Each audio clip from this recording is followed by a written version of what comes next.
এই কোরআন আল্লাহর কথা। কোরআন যে পড়ে সে কেমন যেন ডাইরেক্ট আল্লাহর সাথে কথা বলে। সুবহানাল্লাহ। যে কোরআন পড়ে সে যেন ডাইরেক্ট কার সাথে কথা বলে? আল্লাহর সাথে কথা বলে। আমাদের এমনও বুজুর্গ আছেন যাদের অন্তরে চক্ষু খোলা, যারা এলেম এবং আমলের উপরে চলতে চলতে আল্লাহ পাকের মারেফতি শক্তি যারা পেয়েছেন, আমাদের আকাবির আসলাফ যারা বুজুর্গরা, তারা বলতেন, আমি যখন কোরআন শরীফ পড়ি, কোরআন শরীফের হরফের বাঁকে বাঁকে, আয়াতের ফাঁকে ফাঁকে, জের জবর নক্তার ফাঁকে ফাঁকে কেমন যেন আমি আল্লাহ পাকের নূর দেখতে পাই। কিন্তু আমাদের অন্তর্চক্ষু খোলা না, এজন্য আমরা দেখি না।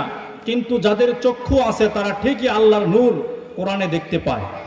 আমরা তো কোরআনই পড়ি না, আল্লাহকে দেখবো, আল্লাহর নূর দেখবো, কোরআনই তো পড়ি না। ঠিক কিনা বলেন? এখানে এমন অনেক মানুষ থাকতে পারে, অনেক যুবক থাকতে পারে, কোন দিন যে তার আল্লাহর কোরআন হাতে নিয়েছে স্মরণ হয় না। ছোট্ট সময়ে যে মক্তবে গিয়ে একবার কোরআন হাতে নেওয়া হয়েছিল, এরপরে আল্লাহ পাকের নবীর উপরে নাজিলকৃত এই কোরআন কোন দিন হাতে নিয়েছে তার স্মরণ হয় না। এমন যুবক আছে না এখানে? এমন মুরব্বি থাকতে পারে কিনা? এই জন্য ভাই, শেষ দিনে, বিচারের দিনে এই কোরআন আমার কাজে লাগবে। ঠিক কিনা বলেন? এই জন্য আমরা কোরআনকে আঁকড়িয়ে ধরবো ইনশাআল্লাহ। এই কোরআন ডাইরেক্ট কার কথা?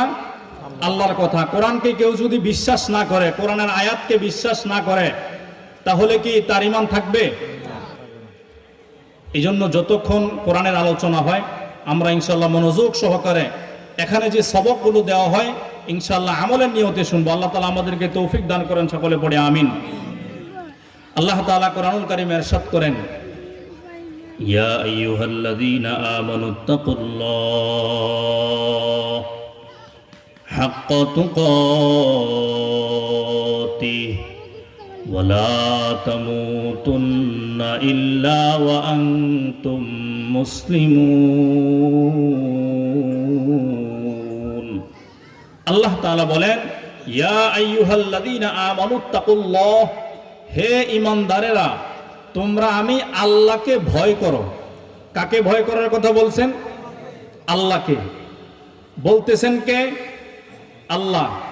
যদি মনোযোগ না থাকে তাহলে আয়াতের তরজমা বুঝবেন না, বয়ানও বুঝবেন না, রাস্তায় গিয়ে বলবে কি ওয়াজ করছে, কিছু বুঝি নেই। তো মনোযোগ থাকতে হবে। আল্লাহ তাআলা বলতেছেন ঈমানদারদেরকে, ইয়া আইয়ুহাল্লাযীনা আমানু ইত্তাকুল্লাহ, হে ঈমানদারেরা, তোমরা আমি আল্লাহকে ভয় করো। কাকে ভয় করার কথা বলছেন? সন্তান মাকে ভয় করে, মা বাবার ভয়ে অন্যায় করে না। কিন্তু দেখা যায় বাপ মা যখন থাকে না তখন অন্যায় করে। ছাত্র ওস্তাদকে ভয় করে, ওস্তাদ যতক্ষণ সামনে থাকে, ওস্তাদ যখন থাকে না তখন ছাত্র আবার অন্যায় করে। কিন্তু আমাকে জবাব দেন, আল্লাহ তাআলা কি সব জায়গায় আছে না নাই? পুরা দুনিয়াতে এমন কোন জায়গা আছে যেখানে আল্লাহ নাই?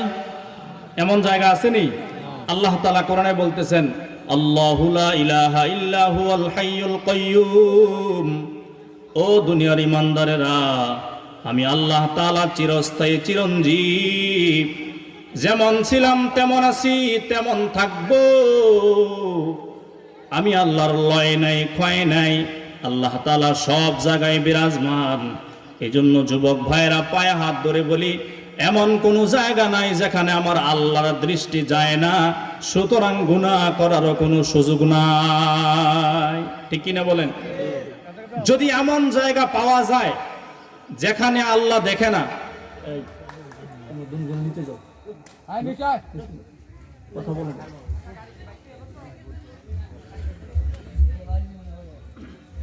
এমন জায়গা নাই যেখানে আল্লাহ দেখে না। ভাই সাউন্ডটা এখন বেশি হয়ে গেছে, মাঝামাঝি যে সাউন্ডটা দিছিলেন ওটা রাখেন। তাহলে পৃথিবীতে এমন কোন জায়গা আছে যেখানে আল্লাহ দেখে না? আসেনি? তাহলে ভাই, যেহেতু আল্লাহ চোখ থেকে ফাঁকি দেওয়ার মতো কোনো ব্যবস্থা নাই, আমরা যে ফজরের আজান দিলে লেপ কম্বল নাক মুখ দিয়া ঘুমাই থাকি, তখন আল্লাহ দেখে কি দেখে না? নাকি আল্লাহ লেপের ভিতরে নাই? দেখে না?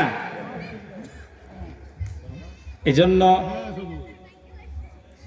মুয়াজ্জিন যখন আজান দেয় নামাজ পড়বো ইনশাল্লাহ মসজিদে এসে, ঠিক কিনা বলেন? নামাজ পড়বো তো, যদি নিয়ত করতে পারি যে ইনশাল্লাহ আমার হায়াতে আমি নামাজ ছাড়বো না, তাহলে ইনশাল্লাহ আমার জীবনের একটা পুঁজি হয়ে যাবে।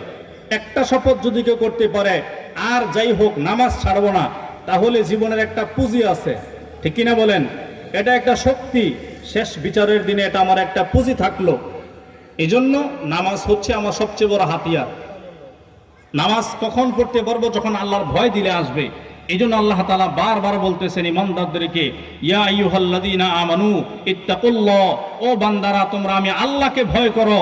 যেই বান্দা আল্লাহকে ভয় করবে, যার অন্তরে আল্লাহর ভয় থাকবে, সে কোনোদিন আজান হয়ে গেলে মসজিদের বাহিরে থাকতে পারবে না, ঠিক কিনা বলেন?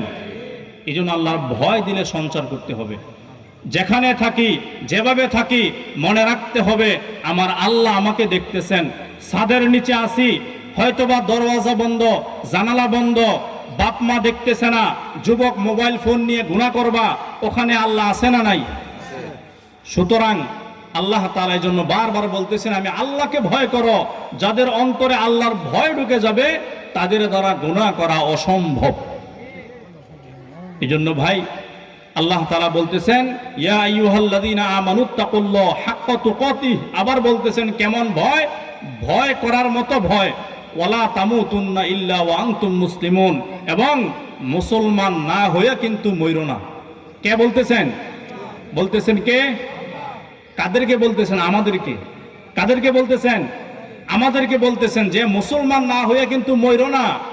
কারণ মৃত্যুর পরে মানুষ যেই জায়গায় যায় ওই জায়গাটার নাম হচ্ছে কবর। এই কবর কিন্তু ভালো জায়গা না। কবর কি মানুষ থাকার জায়গা?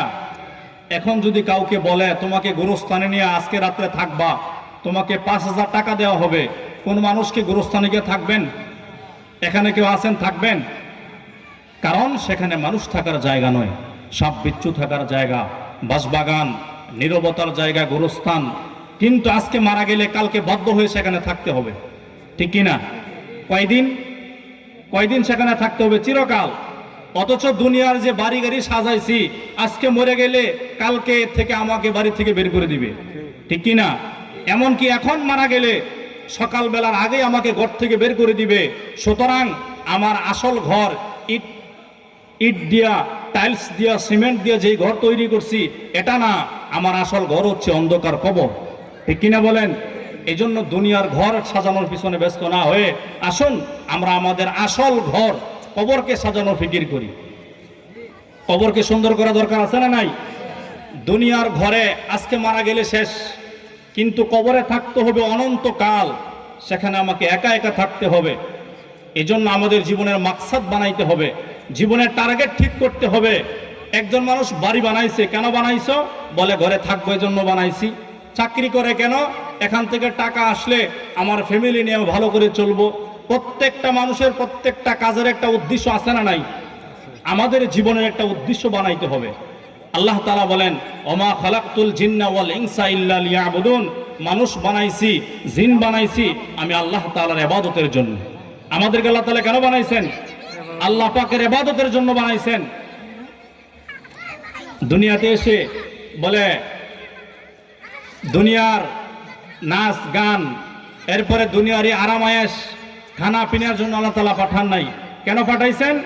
ইবাদতের জন্য পাঠাইছেন। আর আমাদের জীবনের একটা মাকসাদ থাকবে, আমরা জান্নাতে যাব। কোথায় যাব? জান্নাতে যাব। আমাদের জীবনের একটা মাকসাদ থাকতে হবে যে আমরা আল্লাহর কাছ থেকে, জাহান্নাম থেকে মুক্তি পেয়ে জীবনের গুনাহ খাতাকে আল্লাহর কাছ থেকে মাফ করিয়ে আমরা ইনশাআল্লাহ জান্নাতে যাব। জান্নাত চির সুখের জায়গা, জান্নাত চির সুখের জায়গা। আর দুনিয়া কখনো সুখ, কখনো দুঃখ, কখনো হাসি, কখনো কান্না। জান্নাত এমন এক জায়গা, কোনো মানুষ যদি জান্নাতে যেতে পারে সেখানে দুঃখ বলতে কিছু থাকবে না। সুবহানাল্লাহ পড়েন। আল্লাহ রাসূল হাদিসে বলছেন মা লা আইনুন রাআত ওয়ালা উযুনুন সামিআত ওয়ালা খাতারা আলা কলবি বাশার। জান্নাত আল্লাহ তাআলা যে একটা মুসলমানের জন্য, মুমিনের জন্য কত সুন্দর করে বানাইছেন। মা লা আইনুন রাআত, দুনিয়ার কোনো মানুষ চক্ষু দিয়া তা দেখে নাই। ওয়ালা উযুনুন সামিআত, কোনো কান তা শোনে নাই, ওয়ালা খাতারা আলা কলবি বাশার, মানব সৃষ্টির এই অন্তর দিয়া জান্নাত যে কত সুন্দর করে আল্লাহ তাআলা বানাইছেন কল্পনাও করতে পারবে না। যদি আমরা জান্নাতের উপযুক্ত হতে পারি, আল্লাহ তাআলা জান্নাত আমাদেরকে দিবেন। সর্বশেষ যে জান্নাতে যাবে, আল্লাহ তাআলা তাকে এই দুনিয়ার 10 দুনিয়া সমান একটা জান্নাত দিবেন। পৃথিবীতে এমন কোন বাড়ি আছে একটা ইট স্বর্ণের আর একটা ইট রূপার? এমন বাড়ি আছে? কিন্তু আমাদেরকে আল্লাহ পাক যে জান্নাত দিবেন, এই জান্নাতের একটা ইট হবে স্বর্ণের আর একটা ইট হবে রূপার। দুইটার মাঝখানে যে গাঁথুনি দেওয়া হয় এটা হবে জাফরান যুক্ত সুগন্ধি মাটির। সুবহানাল্লাহ। জান্নাতের তলদেশ দিয়ে বয়ে যাবে নহর, দুধের নহর, শরাবের নহর, মধুর নহর। এই নহর চলমান থাকবে। এমন মিষ্টি বলে জান্নাতের পানি থাকবে, বলে দুধের চেয়েও সাদা, মধুর চেয়েও মিষ্টি। একবার কেউ যদি পান করে সারা জিন্দেগির জন্য আর পিপাসা লাগবে না। ওই জান্নাতে যাইতে কারা কারা তৈরি আছে ইনশাআল্লাহ?